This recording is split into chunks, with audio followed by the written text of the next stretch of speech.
मुख्यमंत्री दादा, तू माझ्यासाठी योजना आणली, पण मला एक अडचण आहे रे. ते काही बोलायचं नाही. 1,500 देतोय ना, ते घे आणि गप बस.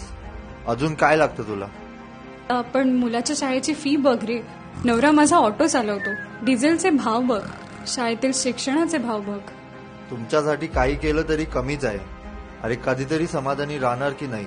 तसं नाही रे दादा, पण वाढती महागाई जगू देत नाही आणि तुझे 1,500 रुपये मरू देत नाही.